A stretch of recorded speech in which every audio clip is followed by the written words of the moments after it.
चक्षुरुन्मिलितं येन तस्मै श्रीगुरुवे नमः। जय श्री कृष्ण चैतन्य प्रभु नित्यानंद श्री अद्वैत गदाधर श्रीवासदि गौर भक्त वृंद। हरे कृष्णा कृष्ण कृष्ण हरे हरे, हरे राम राम राम हरे हरे। मुखं करोति वाचालं पंगुं लंघयते गिरिं यत्कृपा तमहं वन्दे श्रीगुरुदीन तारणे परमानंद माधवं चैतन्य ईश्वरं। जय गुरुदेव। All right. So, how many people here have read the whole seventh canto of Srimad Bhagavatam? Anybody?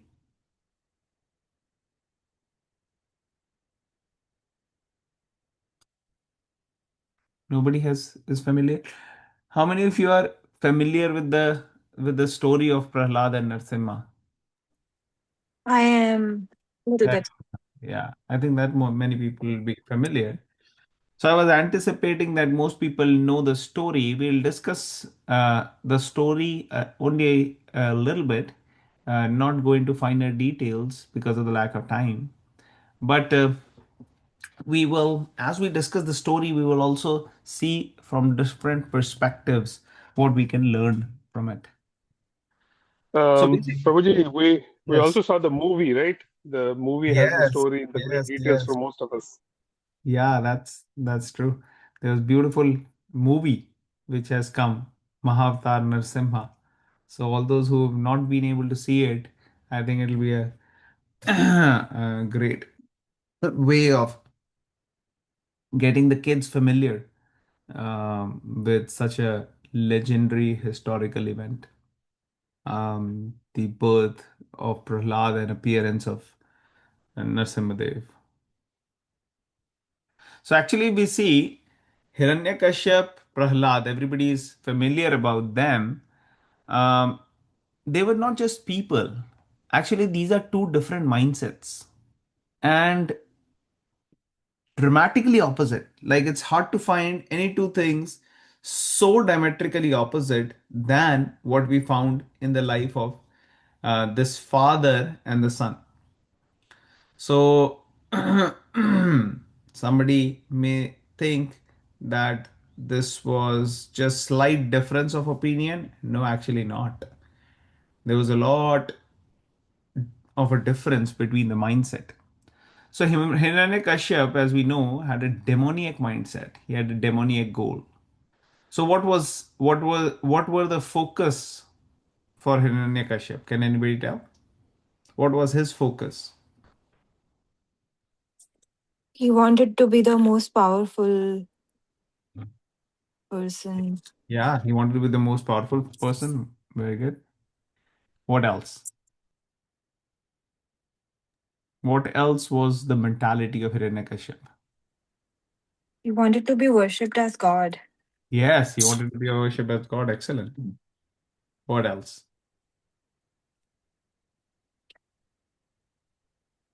And he was actually the opposite of what a king should be. Like, he used to believe that weak uh, has no role in the society rather than being supportive of them. Mm-hmm. Yes, No, yes, like, yeah. absolutely. Yeah. So he was wanting to be the most powerful. He wanted to be immortal. He wanted to be having no barriers in his enjoyment, and he wanted to control his senses. Initially, Hiranyakashyap, he had great determination. He had such determination to do the tapasya, but what was it for? Why was he doing all the austerities? What was the motive? Because Vishnu killed his brother. Well, the motive was so that later he can do sense gratification. Conquer God. Yeah, so later he can do sense gratification. Give me one second.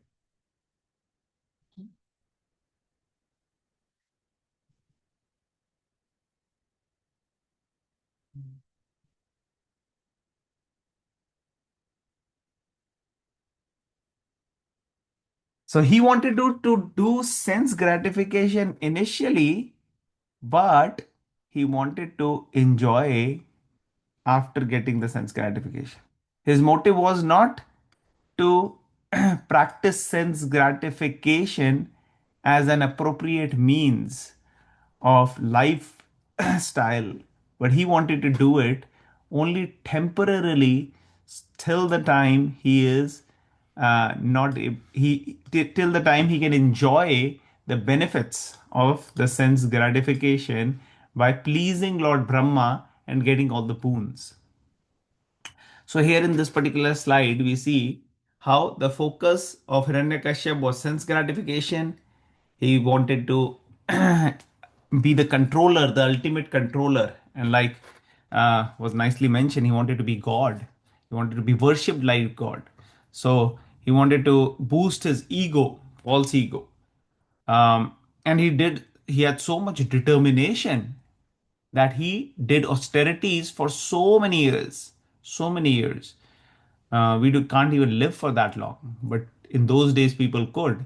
And he did such tapasya that his flesh, everything actually went.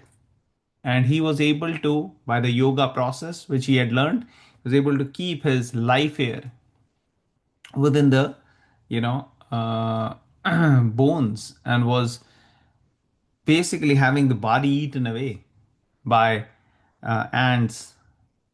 And at that time, because of his strong determination and tapasya, he had Lord Brahma appeared.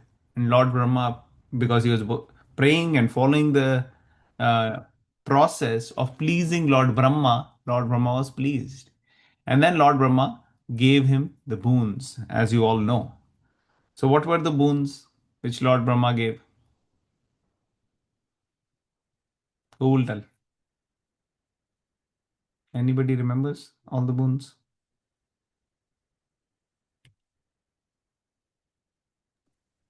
I think he asked for being immortal. But Brahmaji said, I'm not immortal, so how can I give you that boon? Exactly. I'm not myself immortal, so that won't be possible. So Hiranyakashyap thought, okay, no problem. I can cheat my way out, and I He can said cheat death. he Yes, son. said that I may not die in the day or the night, not by weapon or by hand, not by inside or outside, not by animal or human, deva, everything. Yeah. Yes, yes. So like this, he tried to cover everything, and he wanted to exploit and enjoy material nature, and he wanted to be the conqueror. So that was the focus. And what was the goal and focus of Prahlad? What was the goal and focus? He was a devotee of. Mm-hmm. Yes, he was a great devotee of the Lord. So, what were the qualities which were displayed by him? Exemplary qualities which we aspire to follow.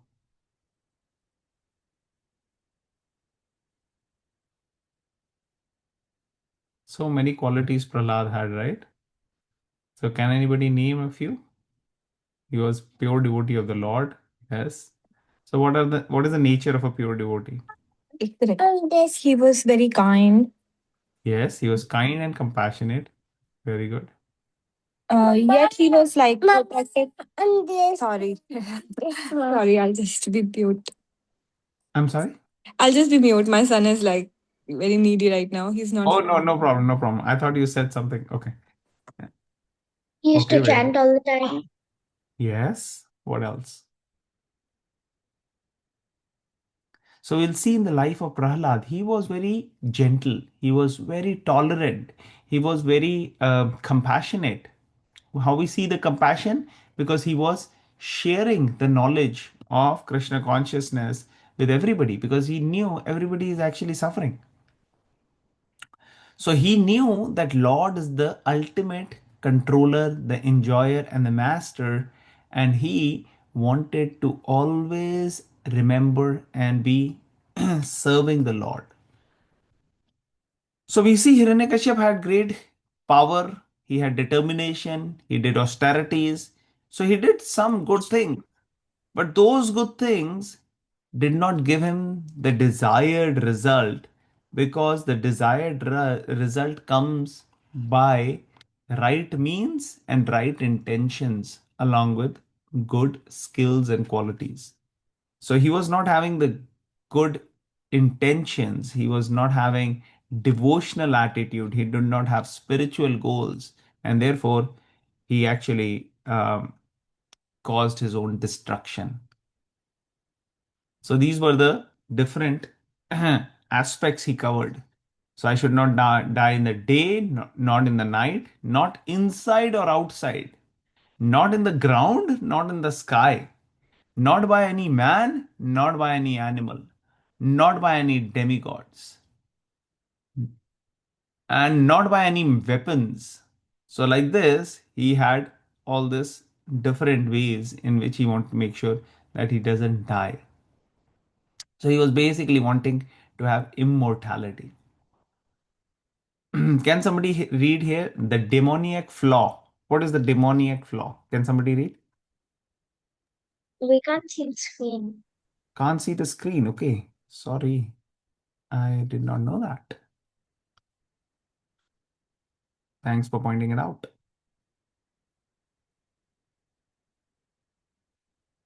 Okay, so we'll go back to the previous screen, which was discussing. So these were the different, basically, these are clash of the two extremes of mentalities. And this is actually even happening right now. You'll find divine as well as demoniac mentality, people of both kind all over the world. And this clash has always been there and will always be there. At every situation, even within us, there is a clash between the divine side and the demoniac side. And whoever we follow, that particular party wins and that party controls us. If we listen and follow the divine side, then the divine party will win and we will actually be having more and more divine qualities. Otherwise, demoniac qualities will multiply and increase. So, this is the chart I was referring to. Can somebody read the demoniac flaw, the right lower paragraph, the right lower side? Can everybody see it now? Demons possess incredible determination and focus. Yet, because their ultimate goal is sense gratification, opposing the And Supreme Court, their austerities only lead to their own ruin. They are not our role models. yeah, so that's why, even though they have such great qualities, sometimes people think, oh, Ravan, he was a great Pandit. Yes, he was learned. He could be called, in one sense, having a lot of knowledge of the Vedas, but he's not our role model. Similarly, Hiranyaksha, Hiranyakashyap, they did so much tapasya, sense control, austerities. They are not our role models because their goal is actually not what we aspire to have. On the other hand, who can be our role model? Who can be our role model? What do you guys think? Devotees like Prahlad Maharaj. Yeah, Prahlad Maharaj, on the other hand, can be our role model. So here we see in this particular chart, it is highlighted how Hiranyakashyap had covered all the grounds. Okay, not in the day, not in the night, not inside, not outside, not on the ground, not on the sky, not by any man, animal, or demigod, and not by any man made weapons, not by any Devyastra, no divine weapons either. So he covered all of this. Now, while he was doing all these austerities,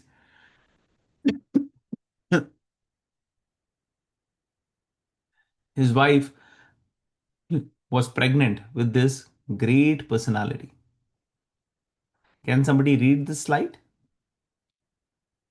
Anybody like to volunteer to read? Incubation of a peer devotee. How does a peer devotee emerge from a dynasty of demons? The answer lies in the powerful transcendental association, sadhu sangha. The event. While Hiranyakashipu performed austerities, the demigods arrested his pregnant wife, Kayadu, the savior. Sage Narada Muni intervened, offering Kayadu shelter in his peaceful ashram. Narada Muni spoke Bhagavad Dharma, the science of Krishna consciousness, to Kayadu, the, the receptacle. While the mother sometimes slept, the unborn child, Prahlad, absorbed every word with perfect clarity and absolute faith. Yes. So we see that even a great personality can be born in a house of demon. Hiranyakashyap had gone to perform austerities, and Kayadu was alone. Alone in the sense not without her husband. And at that time, demigods, they thought, oh, she's pregnant. Let us plan to capture her and we will kill the child as soon as the child will be born. They didn't want to kill the child in the womb because they knew that is a big sin. So they don't want to do that. But after he's born, showing the demoniac qualities, they will kill him. But Narad Muni came, he said, no, no, this person is not a demon actually. This is a great devotee. And Prahlad Maharaj was taken, oh sorry, Kayadu was taken to the ashram of Narad Muni, where Narad Muni was speaking to her the science of Bhagavatam. And that science was heard by Narad Muni. And within the womb, he became a great devotee. He was absorbed in spiritual subjects. So this is very important to understand that even when the children may be very small, they may be even in the womb, they are actually absorbing everything like a sponge.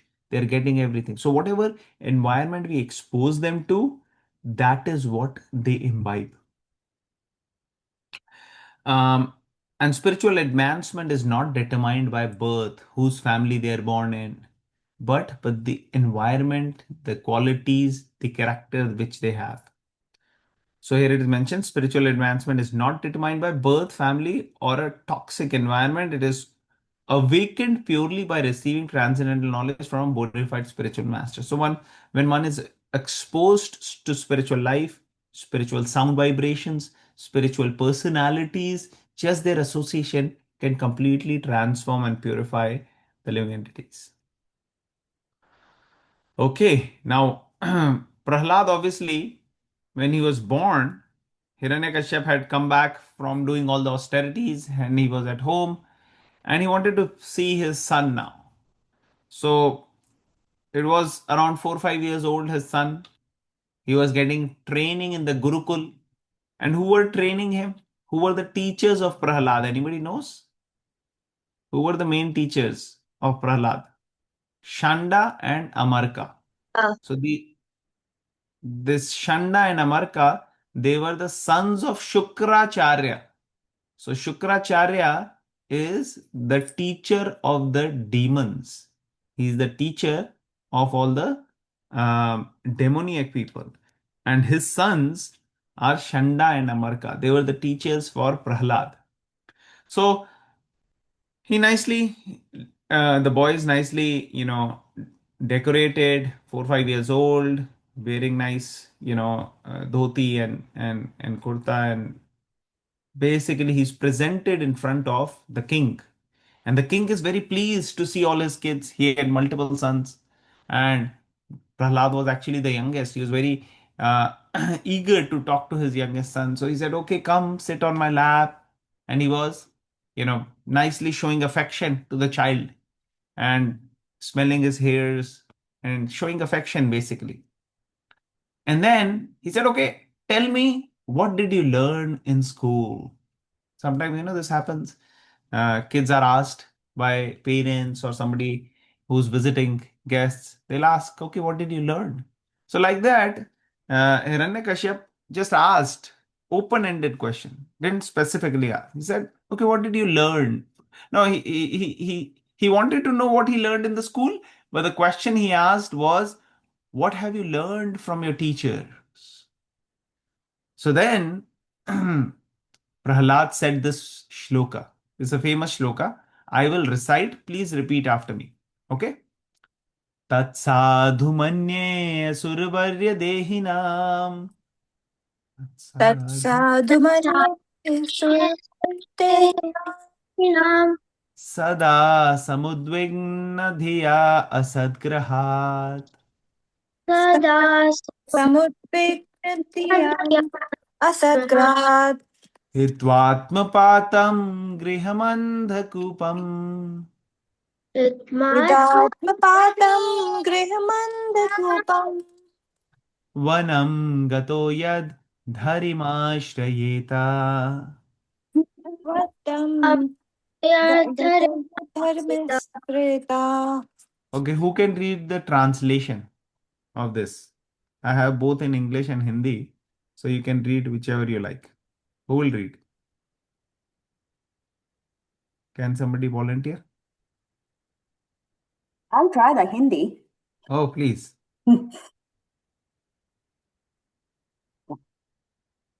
हे असुर श्रेष्ठा, मेरे विचार से जो लोग इस नश्वर शरीर और अस्थाई पारिवारिक जीवन में फंसे हैं, वे हमेशा चिंताओं से घिरे रहते हैं। यह घर पर सूखे अंधे कुएं के समान है जो आत्मा का पतन करता है। मनुष्य को चाहिए कि वह इस अंधकूप को त्याग कर वन वृंदावन चला जाए और भगवान श्री हरि की शरण ग्रहण करे। Okay, great. Can you also read the English one? Sure. O best of the demons, as far as I have learned from my spiritual master, any person who has accepted a temporary body and temporary household life is certainly embarrassed by anxiety because of having fallen in a dark well where there is no water but only suffering. One should give up this position and go to the forest, Vrindavana, and should thus take shelter of the Supreme Personality of Godhead. Hare Krishna. Hare Krishna. Thank you.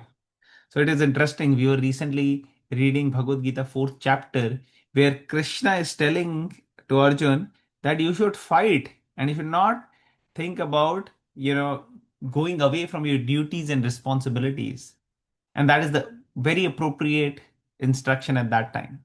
And now Prahalad Maharaj here is telling Hiranyakashyap the opposite. He's saying, now you should retire.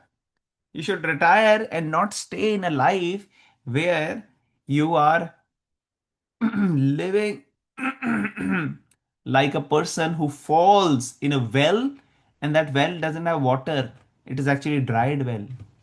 So what happens if one falls into a dark, dry well? Anybody? What do you guys think? They'll be scared. get stuck. Yeah, stuck, scared, but you fall and you are going to actually, how big is well? It's many, many feet. So first, you will actually break multiple of your bones by falling from that top. And then it's dark, it has no water, it is scary, maybe dark, some animals or some other, beings there, insects and all of this. So basically, you're destroyed. So what Prahlad is saying that what he has learned from his teacher. So his spiritual master, so who said, what have you learned from your guru? So Prahlad is telling what he learned from his guru. But these guru are, this is not the teaching of Shanda and Amarka. This is a different guru. This is what he learned from Narad Muni when he was in the womb. So this is what he's saying. He's saying you should take shelter of God. Vanam gatoyat. Harim ashrayeta. So when Hiranyakashyap hears that Harim you're talking about taking shelter of Hari? What nonsense! Immediately all his affection and everything went away. Like a kind, loving father, he was trying to, show affection to the child, but actually he could not even stand Prahlad after hearing this. So he threw, what nonsense, who has taught you all this? And then he called Shanda and Amarka, the teachers, and started shouting on them. They said, oh, no, no, we have not taught him all these. No, no. So then he went. They said, okay, make sure that he learns the right things. So they spent time in the ashram and taught him all the diplomacy and the economic development and how to, be able to get your enemies to bow in front of you, and all of these things, tricks and tactics they were teaching. And then Prahlad Maharaj was presented after a few days again to Hiranyakashyap. And Hiranyakashyap thought, last time made a mistake, maybe, sometimes happen. Kids, they don't catch immediately. So he's learning the right knowledge. So let's see. So he again asked, what have you learned? And this time he told this shloka. Can somebody read this slide? Starting from the right side, the curriculum of pure love. Can anybody read? Hiranyakashipu demanded to know where Prahlad had learned such nonsense. Prahlad explained that true education is not about controlling the material world, but connecting with the Supreme Lord through the nine interconnected processes. Yeah, so first time he had asked, what have you learned? He told, what he learned, and then he was very upset. Now, this time again, he asked, what have you learned? And this is the shloka which Prahlad Maharaj responded. So please repeat after me. Shravanam Kirtanam Vishnu Shravanam Kirtanam Vishnu Smaranam Padasevanam Smaranam Padasevanam Shivanam Archanam Vandanam Dasyam Archanam Arjunam Vandanam Dashyam Sakhyam Atmanivedanam. Sakyam Atmanivedanam. Sakyam Nivedanam. So who will read the translation? Who will read English translation? Hearing and chanting about the transcendental holy name, form, qualities, paraphernalia, and pastimes of Lord Vishnu, remembering them, serving the lotus feet of the Lord, and offering the Lord respectful worship, offering praise to the Lord, becoming his servant, considering the Lord everyone's best friend, and surrendering unto him. So these are the 9 processes of bhakti: hearing, chanting, remembering. So you see left side, the flower is there, and the flower has pure bhakti in the middle. So what are the different limbs of pure bhakti? These are 9 limbs. That is why it is called as Navadha Bhakti. So hearing about Lord, chanting Hare Krishna, Krishna Krishna, Hare Hare, Hare Ram, Ram Ram, Hare Hare, chanting the holy names and remembering the Lord. Prahlad Maharaj is famous for remembering. He always remembered the Lord and always meditated on the Lord. Serving the lotus feet of the Lord. This can be done in various ways. One is, if we have deities of the Lord at home, we serve their feet. Another way is reading the books of the Lord, because when we read the books of Lord, that is also hearing and remembering as well as serving. Another way is using our feet to go and serve the Lord, going to holy places, going to different places for different services. Then is worshiping. We have the deities of the Lord, we worship in various ways, doing the arti and stuff. Prayers means offering whatever is there in our heart to the Lord, and that makes our connection stronger with the Lord when we pray to the Lord. And whether we are chanting or whether we are at home or whether we are in the temple, wherever we are, we can render prayer. We can offer our heart, speaking to the Lord our heart, because we are considering Lord to be our best well-wisher. Best well-wisher, we can open our heart totally. And then becoming servant, wanting to serve the Lord, like Hanumanji, exemplary service. Every time he was ready for serving. Best friend, basically in the mood of a well-wisher and a friend, we want to serve the Lord. Remembering, lot of people remember God, but they all don't do it in favorable way. Can somebody tell who remembered God but not in favorable way? Remembered God all the time. All the Kamsa. time he was. Hmm? Kamsa. Yes, Kamsa was remembering Krishna all the time. But he is not considered as devotee. Why? Because he is not doing it favorably. He is thinking how I should When he'll come and attack me, and how should I attack and kill Krishna? And surrendering everything to the Lord. That is, these are the 9 processes of devotion. So if we can master any one of them, our life can be perfect. But generally, mastering any one of them may be not so easy. So best is to try to do all 9 of them to the best ability as we can. And mastering any one of them, if we can try to do, that will be very good also. Okay. I have a question on the last Yes. one, Prabhuji. Yes. Surrendering everything. I'm just trying to make sense of it through in our karmic life. So we really don't surrender everything in practical life. We give some things here and there as offering. And some people, I mean, there are billions of YouTubes that says, offer this and your wealth will increase and whatnot. So how do we gain, I just want to make sure that I use the right words here, how do we ensure that we are actually surrendering everything and yet um, things just remain in our vault or in our saving banks and things like that? So how do we make Yeah. sense of that? Do you see? Yeah, is that That making is, sense what I asked? yeah, that is an excellent question. And that is a sign of sincerity, the question which you have asked. Because when we are talking these things, surrendering everything, but actually having everything for us, that is a sign of duplicity. So asking this question is the real sign of sincerity, that I just don't want to do things theoretically, but what's the practical application? So the practical application of surrendering everything is understanding that everything belongs to Krishna. In Isopnishad, it is said, Isha Vasyamidam Sarvam Yat Kincham Jagatyam Jagat. That everything, whether it is animate or inanimate, everything is a property of the Supreme Lord. And we, as part and parcel of the Lord, we are given certain resources, and we should not encroach upon others' resources, and we should only take what is our quota. Everybody has a quota. Plants have quota, animals have quota, humans have quota, within humans, different human beings have quota. And that is because Mother Nature, who is under the supervision of the Lord, is providing it to us.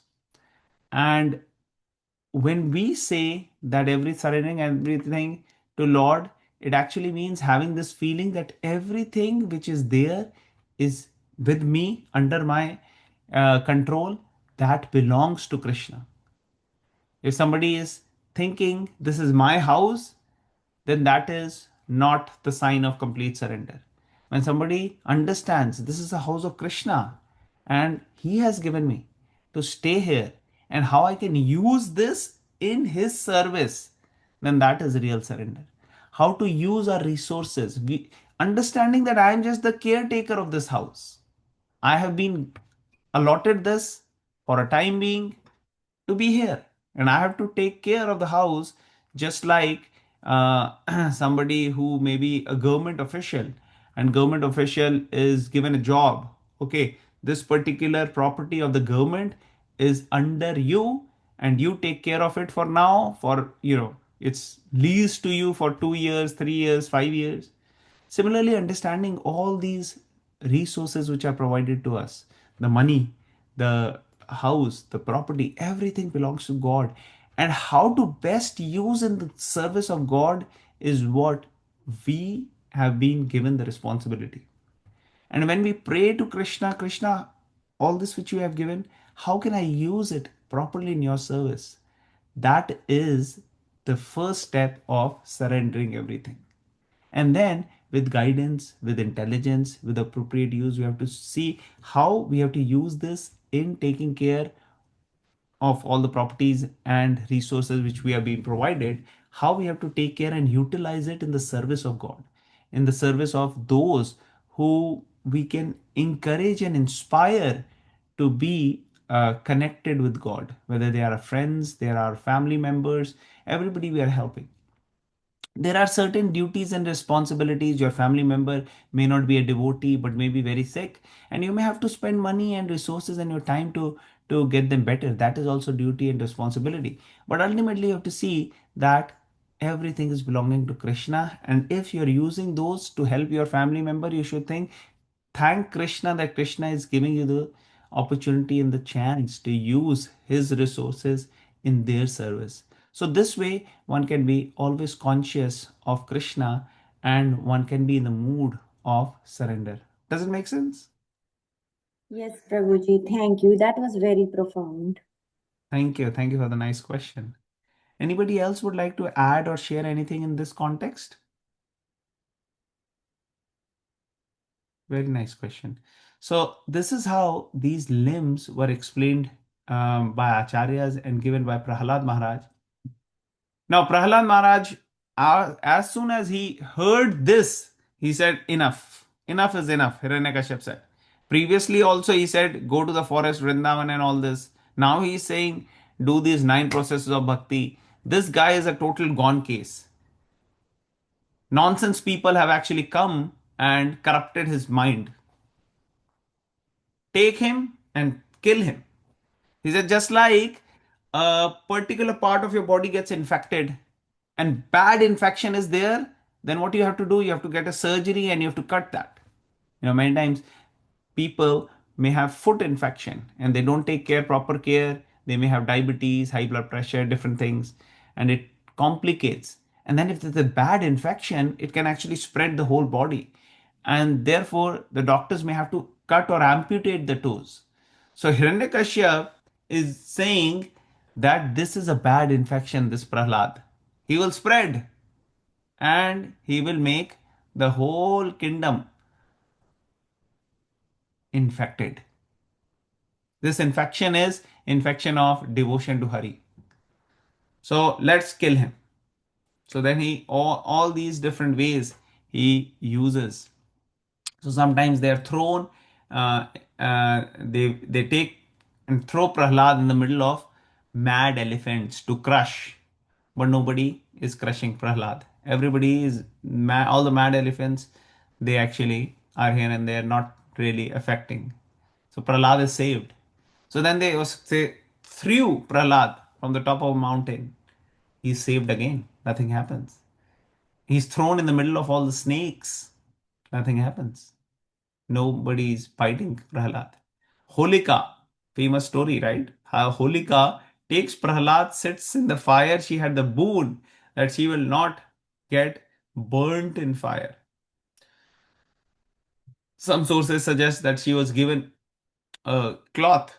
When she wraps it around and sits in fire, then the cloth will protect her from fire. So the plan was that she will sit and make sure that Prahlad burns, she doesn't burn. But opposite happened. She got burnt, Prahlad was saved. So this way we see lots and lots. These are just few, but lots and lots of means were done to kill Prahlad. Can somebody read the left side of the slide? Trampled by elephants. Mad elephants were sent to crush him, but their mighty tusks broke against his tender, protected body. Thrown from a mountain, cast to the roaring sea from a towered cliff, the Lord personally caught him in his lotus hands. To the pit of serpents, thrown among highly venomous snakes, Prahlad felt no fear, and the serpents refused to strike. The blazing fire. Seated in a massive fire with the demoniac aunt Holika, the fire consumed Holika but left Prahlad untouched. Yeah. So can you read the key insight at the bottom? Key insight. Prahlad never prayed for the trials to stop, nor did he ask to be saved. He simply continued to remember Krishna. Rakhe Krishna Mare Krishna Rakhe. Who Krishna protects, he whom Krishna protects, no one can kill. And whom Krishna wants to kill, no one can protect. Yes. So if Krishna wants to save me, I will be saved. If Krishna doesn't want to save me, I will not be saved. What can a 5-year-old boy do? He can't fight with elephants.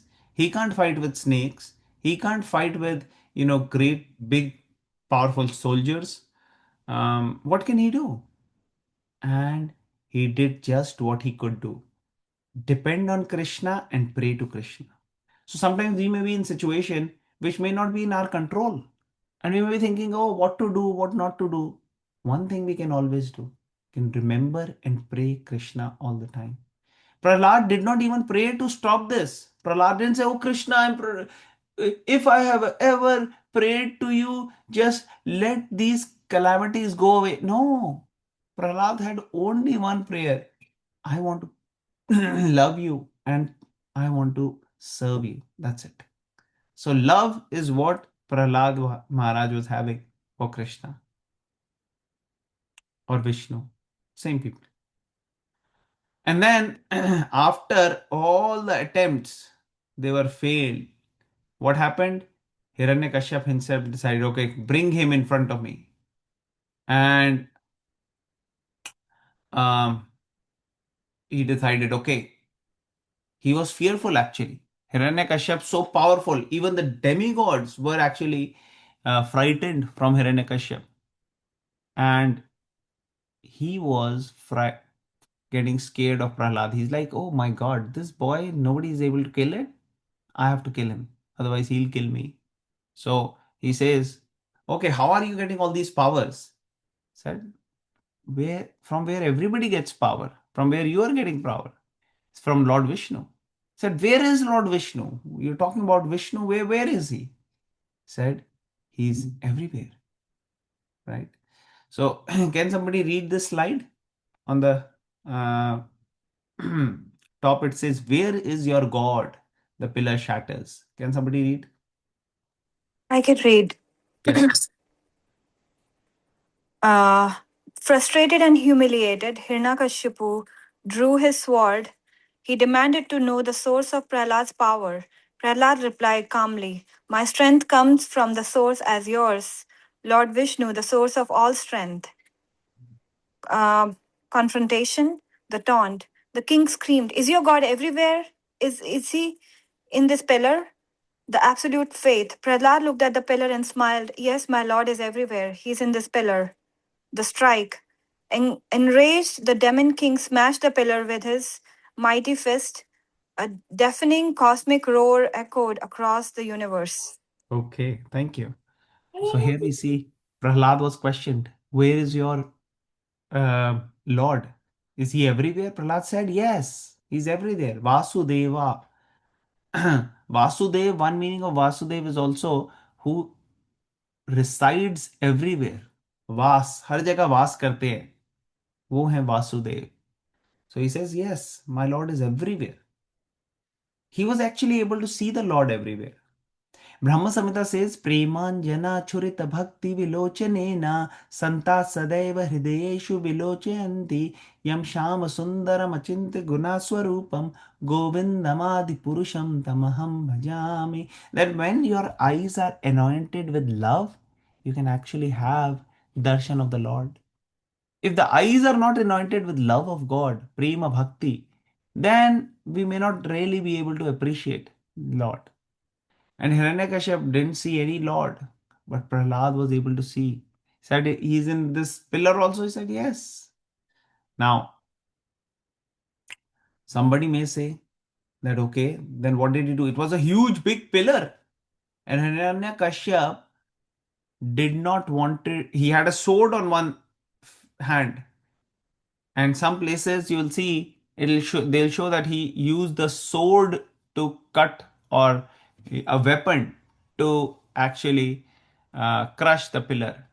But Srimad Bhagavatam describes that he purposely did it with his fist.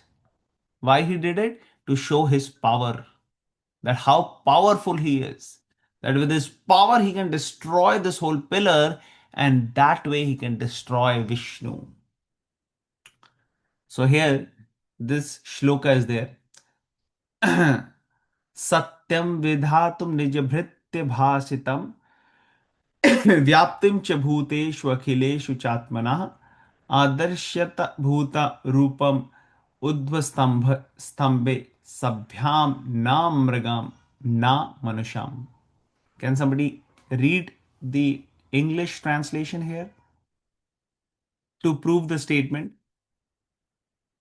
Okay, I'll read. To prove that the statement of his servant Prahlad Maharaj was substantial, in other words, to prove the Supreme Lord is present everywhere within the pillar of an assembly hall, the Supreme Lord exhibited a wonderful form never seen before.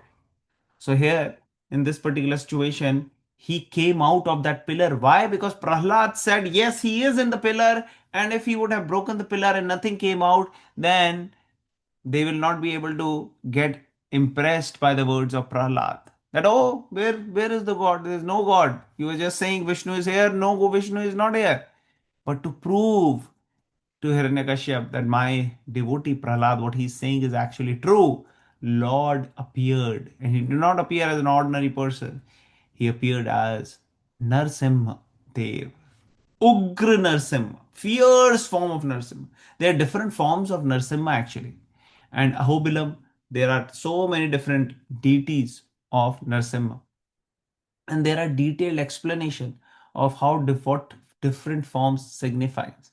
But from this shattered pillar, a huge roar came.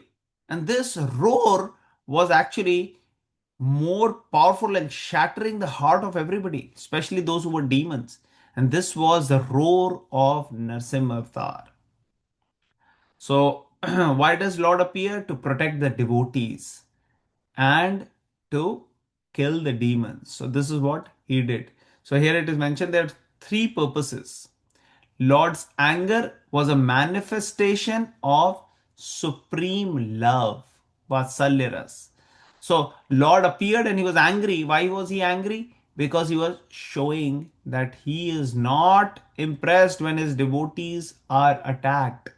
So when Prahlad Maharaj was being attacked, Lord Narsimha was getting angry and angry. And now all the anger is coming. He's coming out. He was protecting Prahlad.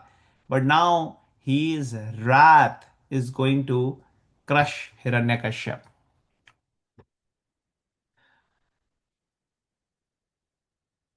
Can anybody read the last line here? The aesthetic of the divine. You cannot Ansh, can see you read? that line. Yeah, please. Cannot see that line. Can't see that line. It's at the bottom, bottommost. The aesthetic of the divine. Should I read or? Yeah, please. Though terrifying to the demon and the demigods, to Prahlad, the glowing eyes and majestic mane of the Lord were supremely beautiful, soft as a lotus and profoundly comforting. Yes. So for the eyes of demons, Lord was very, very ferocious, fearful. But for Prahlad, he was actually very soft and beautiful. So that is the difference in how Lord is perceived by devotees and demons. So Hiranyakashipu was thinking, okay, I have already closed all the locks by which I will be killed because I cannot be killed in the night, not in the day, not in the residence, not outside, not inside, not by man, beast, demigod, and not by any divine weapon. But the Lord had the keys for each of these locks. So what did Lord do? Can anybody tell? How did Lord decide to tackle such a boon? Difficult boon, right? Nobody can really come up with these, majestic ways. Yes, tell us. Killed exactly during the sunset, so there wasn't neither day nor night. He killed on the doorway, so it wasn't outside or inside. He killed on the lap, so it wasn't on the ground or in the sky. He was Narasimhadev, who was a half man, half lion, so he wasn't a man, beast, demigod. Yes. And he wasn't uh, defeated by any divine or man-made weapon. It was by the nails. Yes. Can you read the last line, synthesis note? When one tries to cheat the Supreme Lord, one only cheats himself. Yeah, so you should not cheat the Lord. should be honest, serious, and sincere. Serious. Okay. Can you read this one as well, Ansh? Can you The read this alchemy one? of love, pacifying the supreme. Even after the demon was slain, Lord Nrsimhadev continued to roar in majestic fury. The demigods, Lord Shiva, Lord Brahma, and even the goddess Lakshmi were too afraid to approach him. The power of pure devotion. The request. Lord Brahma requested little Prahlad to step forward, knowing the Lord's heart. The surrender. Completely fearless, seeing the Lord only as his beloved protector, Prahlad fell at his lotus feet. The grace. The moment the Lord saw his pure devotee, his anger melted. He lifted Prahlad and placed him on his lap, and he affectionately rested his hand on the boy's head. The ultimate lesson. The Supreme Lord cannot be conquered by vast intelligence, severe austerity, or demigod status. He can only be conquered by the pure, unmotivated love of his.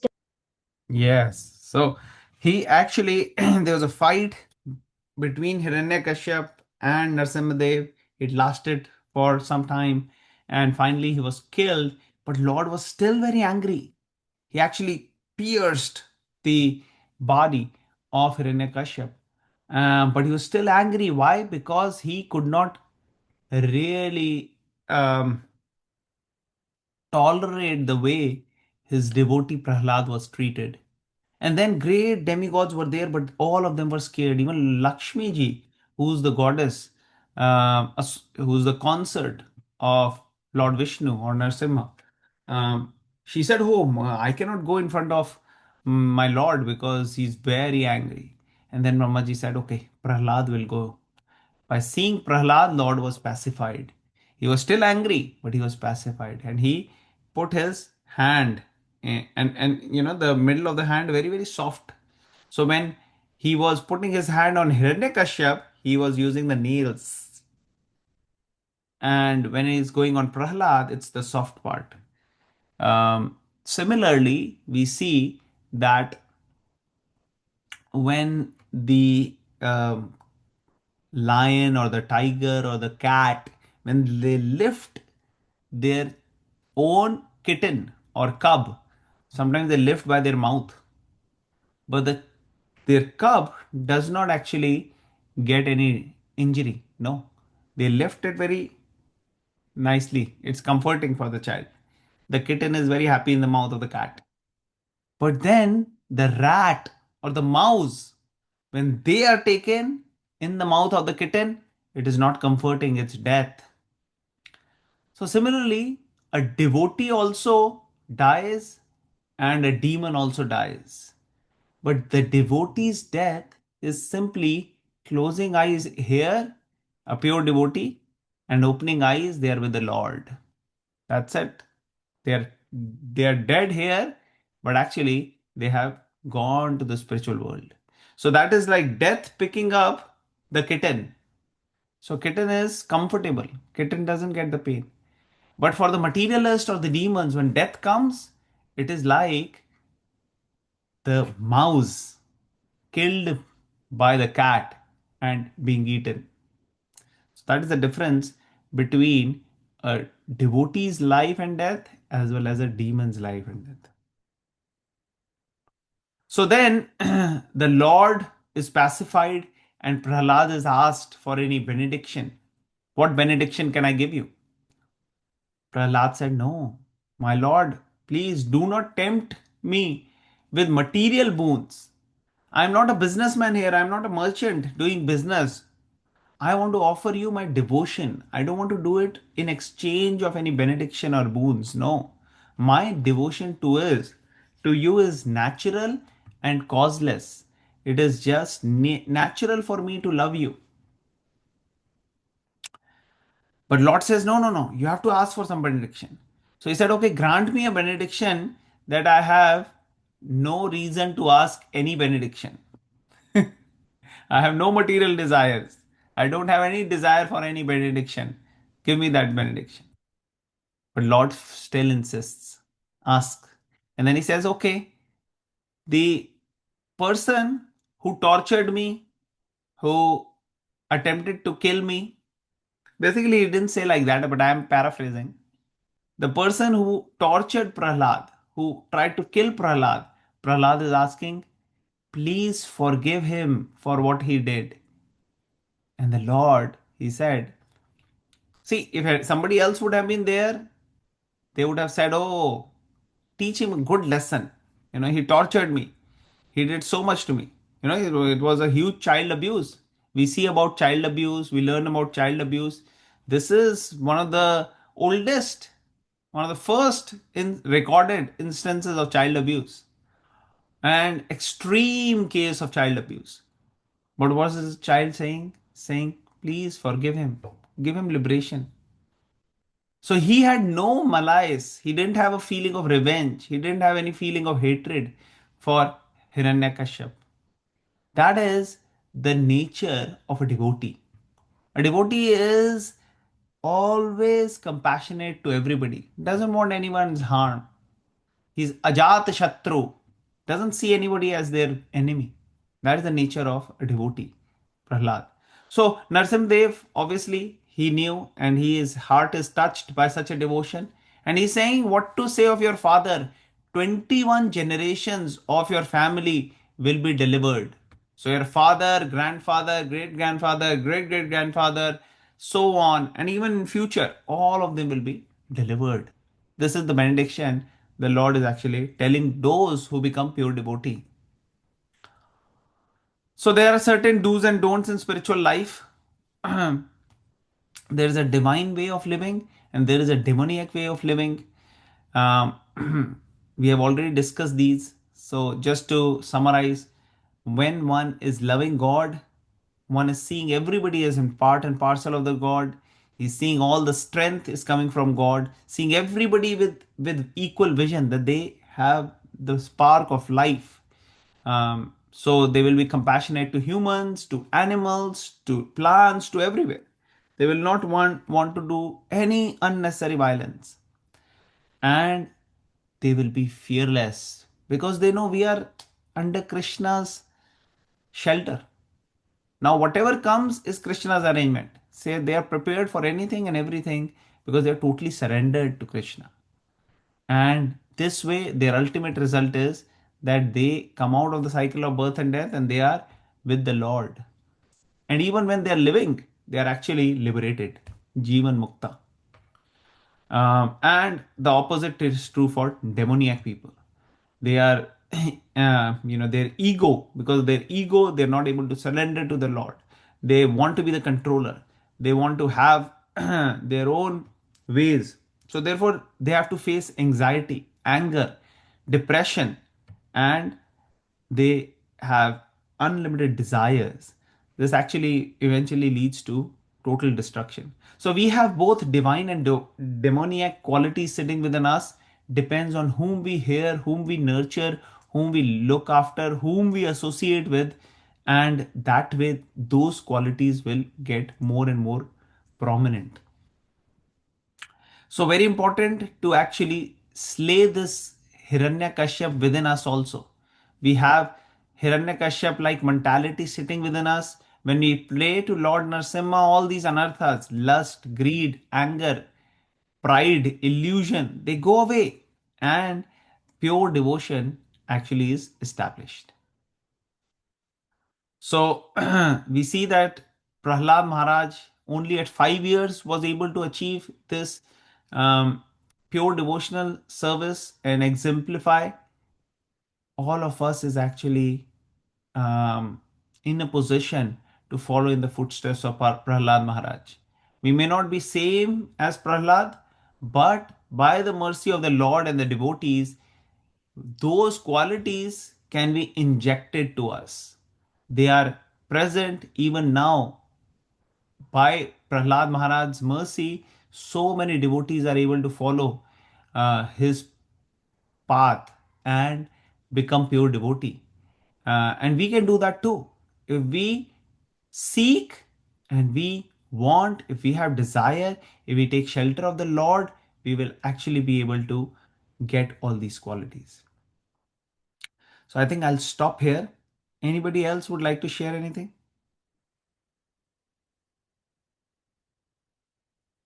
I think I took a little longer. So, I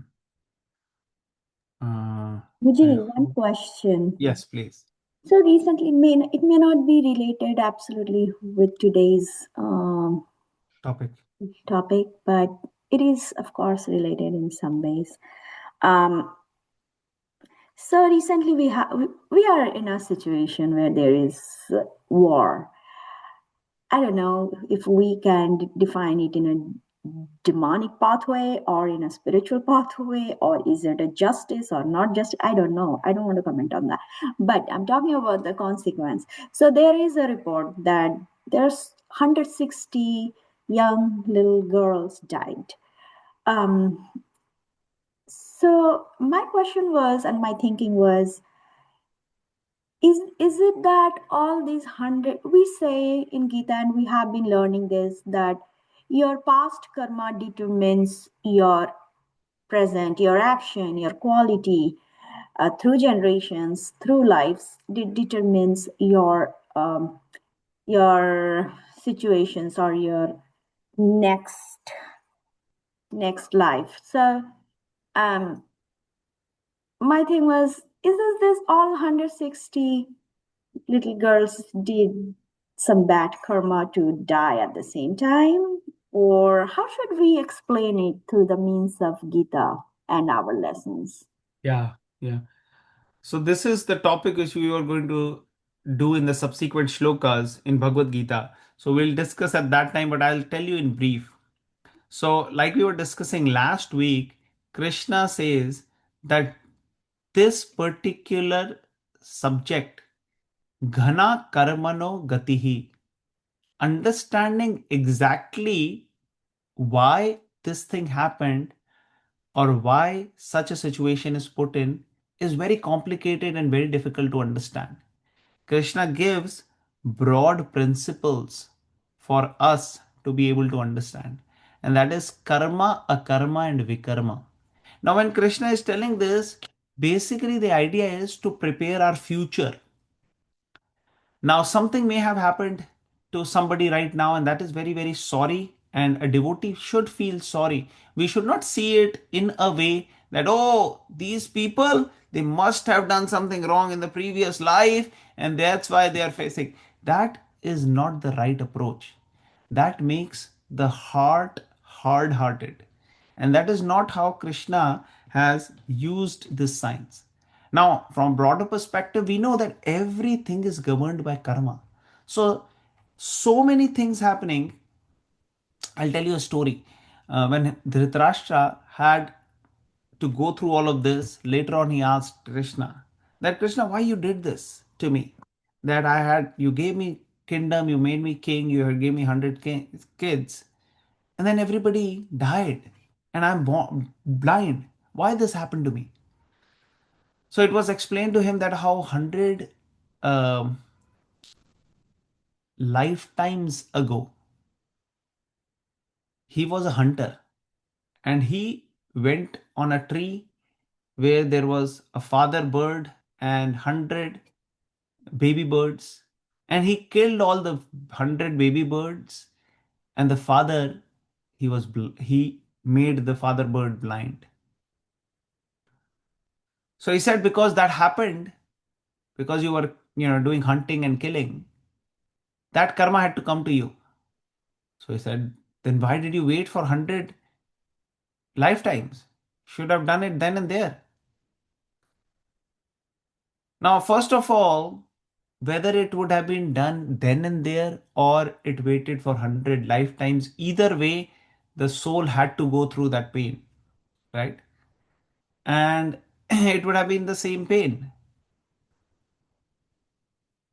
But at the same time, the answer he got was that yes, it could have been done, but for getting 100 sons, you have to do so much pious activity to get even one son. Anybody who has even one child must have done a lot of pious activities, and that's why they have that one child. To get 100 sons, you had to do a lot of pious activities, and those took you 100 lifetimes. So now in this lifetime, you had enough pious activities. So you do positive thing, you do negative thing, they don't cancel each other. You get reactions for positive, you get reactions for negative, and for specific action, there are specific reactions. Positive and negative may be perceived in our own perception. But in the eyes of the scriptures, they basically tell you this is what is in accordance with recommended path, and this is not in accordance. So karma and vikarma. Vikarma means those activities which will give you undesirable results. And karma means those activities which are pious activities which will give you material benefits. Krishna tells, which we'll discuss next week, about akarma. Akarma is above both karma and vikarma. So the point is that yes, things do happen according to karma, and sometimes certain people may have to go through a lot of bad situation. That doesn't mean necessarily the soul is bad. Any activity we do, good or bad, results we get. Every activity is full of karma and vikarma. We have to do in according to scriptures, and if we can do a karma, which is taking to spiritual life, surrendering to God, and following these 9 processes of bhakti, then we don't get reactions. We don't get good reactions, we don't get bad reactions. Otherwise, we get both good and bad reactions. And from certain perspectives, things could be more miserable. How things could be more miserable? Sometimes living a miserable life is even worse than death. One has to go through so much pain, so much, unwanted, unnecessary, unexpected situation. It is just, many times you'll see some people, the kind of life they have to live, you may feel like, I don't know if that's really how I would prefer. Maybe, not living maybe less painful, or getting all the pain at one time is better than constantly having. So like this, there are different situations. Sudden death versus somebody, let's say, drowning in water, or staying in fear, or being in a situation of anxiety for several hours, weeks, days. That may be much worse. So there is positive as well as negative way of looking at different situations. But karma is used mainly to guide the future, so that we understand it and guide the future, not to label people and think bad about people who may be having some wrong situation to go through. Does it make sense, Mataji? Yes, Prabhuji. Thank you. Thank you for Thank you that. very much. Thank you Mhm. for the nice question. Okay, I think we'll stop here. Any particular pressing points or any discussion points anybody want to bring up before we end? All right, we conclude here. ग्रंथराज Shrimad Bhagavatam की जय. श्रील प्रभुपाद की जय. Thank you very much. Jai We'll continue with Bhagavad Krishna. Gita next week. Hare Krishna. Hare Krishna. Hare Krishna.